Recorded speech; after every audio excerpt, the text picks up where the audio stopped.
Well, hello everybody and welcome. This is the official tour around the new yard, the half acre here that is the current home of Clean Valley Farms. I gotta tell you, I'm super excited to share what I've got going on here and well, what we've moved into growing on here really. And there's a great garden patch going on. It's huge. The house needs some love, but this is about the yard and maybe the outbuildings if there's time in a reasonable length video. We'll see. Let's get started. So let's start with the Semi Permaculture garden. This is what made it. Basically everything from the Semi Permaculture garden made it, but let's just do a rattle off here. We've got that purple grape at the end, and we've got the Saskatoon berry, we've got the blueberry, we've got the self-pollinating self-pollinating kiwi right here. We've got the Hascap berry. We've got the black lace elderberry. This is either a blue or a Hascap berry. I'm not entirely sure right now. And we've got the currant bush that we just picked up. I think it was like $4 at Walmart. Good deal. And we've got the... Geez, I've forgotten what this one is. Gooseberry, perhaps. Yes, gooseberry. $8.47, but it was on sale for $4. And the two goji berries. Right, so that is what we brought with us. Now let's take a look at some of the things that we found when we got here. So on the side of the house here, some of you who check out my Mr. Bear's photo blog may have already seen this guy. It's actually two bushes. It appears to be a Saskatoon on the right and a blueberry on the left. So right away we've already got some nicely well-established berry plants. I'd say bushes, but tree-like to me. Darn good start though, darn good start. Got lots of hay all over the property. Hey, I know that, Shadow. And I'm going to put that to really good use shortly, because I've been advised as of today that we have our first real frost coming, so I need to do something to protect those container plants. But I'll show you that when I get around to actually doing it. Let's look over here.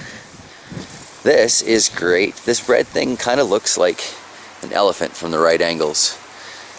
Gonna carve that up a little bit and see if we can shape it into something fun. But it looks like another Saskatoon berry bush kind of growing out of the base of that. A little scraggly and crazy and wild. I'll need to clean that up. But we're thinking that Shocks is going to turn this into the fairy garden, because it just, you know what, it seems like a really lovely place to put the fairy garden. And that's just one of the things that we enjoy, is having that around. This red elderberry looking thing is growing all over the property though.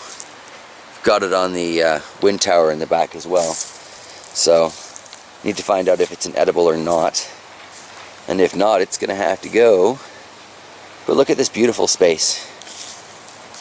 You can put all kinds of ceramic fun stuff in there. Maybe even the gnomes will go in there. I'll have to ask Shocks if the gnomes count for fairy garden stuff. But there's lots of potential in that. Alright, let's take a look to my right. So this property comes with at least 2 fruit-bearing trees. You know, on the right here, these things look like cherries, but they're not. These are the cutest, tiniest little crab apples I have ever seen. These things are so potent and tart. It's crazy. That's going to be some awesome additives for jellies and jams and stuff, but I don't need this much intense crab apple that close to my house, you know? So this is going to get cut back a lot, I think, given some nice shape. And then over here beside it, we have another variety of apple. Looks like it's probably a golden delicious type variety when they're in season. You can see a couple that are still up on the tree here. But these guys are way beyond their prime, so I'm not going to be eating them. But this seems to be grafted at least once, because here at the bottom we can see that they're all growing on that same crab apple. So I think what I'm going to do is I'm going to let the little crab apples sprout off so that we've got a multi-apple tree here.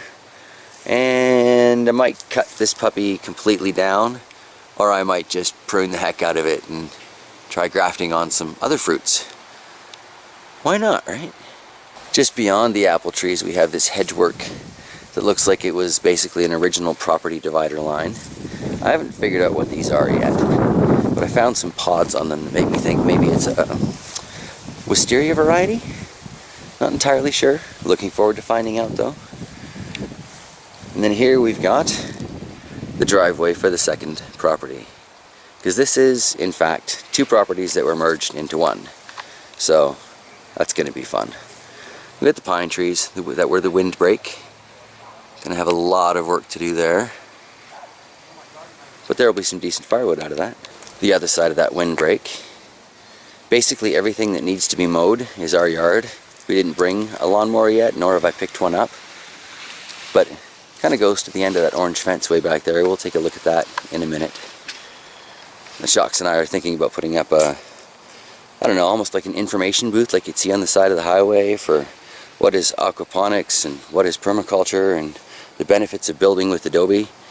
That way people don't have to assume when they look at the new people and go, oh, I wonder what they're doing. They can read the signs and they'll know. Alright, let's take a look at that back garden way back there.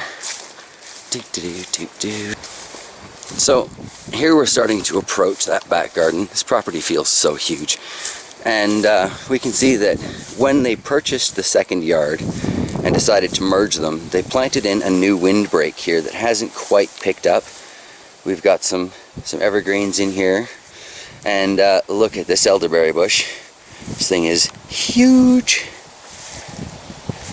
So I'll be trying some fresh elderberries pretty darn soon. I'd say next season. And then over here we've got some more windbreak trees. These ones were clearly planted a little bit sooner. This whole, everywhere you see that the hay is thrown in there, it's kind of designated garden. You can see through the weeds. I haven't really even begun to clean this place up yet, so y'all are going to see one heck of a turnaround. But you know, clearly there was some permaculture mindedness going on here. Back here behind that little windbreak, it looks like somebody had at least started a root garden, because I found onions with onion sets on them. Never seen this before in my life. But if you ever wondered, you know, are onion sets really just baby onions or are they seeds? They grow on top. This whole patch has gone to set, I guess. So I'm really looking forward to harvesting this, getting some fresh onions, brand new for us from the property, and next year's sets, which I guess since it's fall, I need to plant pretty soon. I think. I don't know. Let's keep wandering. Over here we have the designated dog area for now. He's not really taking advantage of it, but I'm trying to walk him back here and encourage him that, hey, behind the trees, behind the fence where nobody can see it, this is a good place to use as your toilet. But we've got our nice mature windbreak along the back of the house. This is the north end of the property, so this is going to block the vast majority of the cold that everybody's so worried about us having to deal with. And a lot of that wind, and at the same time I'm still going to have amazing opportunity to work with wind. Got some freezers in the back. There's along that back fence, looks like quite a mess, but it's actually quite a treasure chest. I'm going to show you that in a minute too. So looky at this convenient tower my property came equipped with. Go all the way up there, and there ain't nothing up there yet. So I think first things first, I'm going to contact, oh, I hope I get the name right, Missouri Wind and Solar, and see what we can work out to get started with a traditional windmill on that pole, because it's windy. It's at least a little bit windy all the time from what I'm seeing here. Here we've got to look at one of the outbuildings in the back. I'm going to be converting this to the fish house, I think, in the next little while. Solid building should keep it a little easier for me to keep those fish warm. And then I'm going to build a little greenhouse frontage on there, because this gets great light and it should be naturally heated quite well by that. I'm going to open up the side door here. This is like the only window in the structure right now, so I don't know how well y'all are going to be able to see this, but I figure I should be able to put a pretty decent fish tank in here. Going in, got some light, fuzziness. Hello, focus camera. You can almost tell this place was made for me though. Coffee cans, sitting around, storing stuff. It's home! But yeah, now that we're in here, you can kind of see it. So I'm thinking, if I build a nice big fish tank in here, because it looks like hobby trout is not a problem. And maybe I can build a rabbit hutch in here, because they'll provide a little bit of heat and they'll give me some good quality compostables. You know, this is a good start. Very old, very solid building. I mean, it's filthy right now, but I can fix that. Speaking of filthy and fixable, let's go look at that treasure pile in the back there. I find this so funny. You guys remember that canopy we used to have sitting in the front yard at the old house? Shocks and I used to joke about doing exactly this for like a dog house or a little greenhouse out front. I think this was in fact to store the riding mower, but how funny is that? I think if I can get away with livestock, I might be keeping a pig or something in here, because it's really pretty decent little structure. Oh, that canopy lid doesn't want to stay up. Pretty solid. I can fix it up to make it much better. Might even be suitable for, I don't know, overnight goat enclosure? Who knows? Let's look at the treasure pile. Yes, to the casual observer, this may look like a pile of trash that the next homeowner wouldn't want. Here's a fireplace that came out of the shop. Most of it seems to be there. I'm going to have to fix it up a little bit, but the chimney pipe is still in place going through the roof of the shop. I'll show you that when we're done this. And over here we've got some kind of furniture dolly, a pile of wiring and stuff. And yeah, it's all garbage, but there's some of my chimney pipe. And hey, check out that bike back there needing some love. That's got some classic styling to it. There's another one, a ladies version, underneath all of that needs a little bit of loving. You got a hose winder sitting on top of there. There's another classic old bike up there. There is so much that I can work with and fiddle with in this pile of so-called junk. Ha. Projects aplenty. Alright, so here you have the back of the shed shop building that needs a whole lot of love, but you know, whatever, we own the house outright. Anything we do to it's an improvement now. But if you look up there, there's my chimney.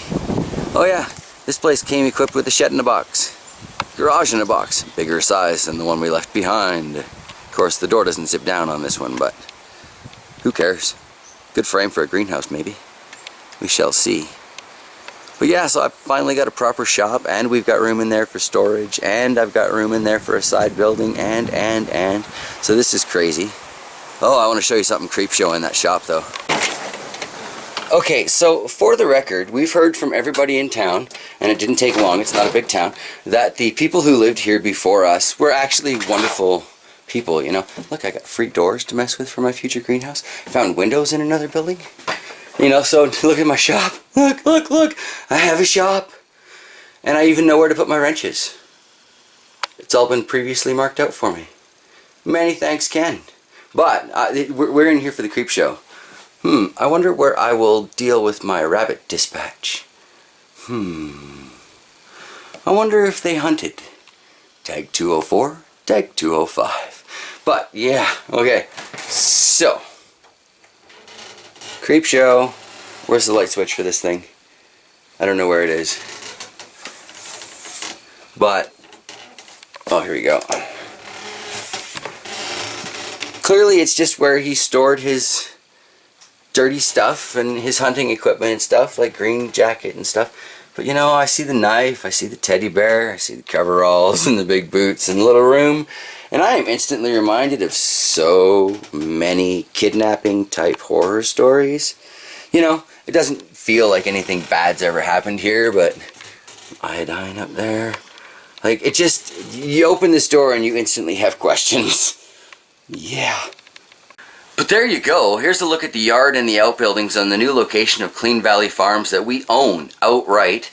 So if you want to see what's going on with any of the farming stuff, like I said, make sure you're subbed to the Clean Valley Farms channel, because any of that stuff is going to be there now. Here on the JT Bear channel, you're going to find primarily, well, gardening, aquaponics, and, you know, random vlog adventure type stuff. But the rest of it's going to get spread out. We got a couple new channels that we're developing too. Looking forward to Blonco After Dark. That's going to be an 18 plus. Sorry to some of you younger viewers, but some of you older viewers, I think you're going to want to sub to that.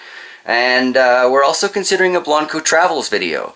Because after driving that 26-foot U-Haul full of everything we own, I can drive a motorhome with a great deal of confidence now. I'm not too worried about it. And there are about 1,000,001 things to visit here. So there's a lot of exciting things in the future, guys. Stick around. And by all means, share. If you want to be able to have something fun to talk to people about at work, you have to share what you're talking about with them, don't you?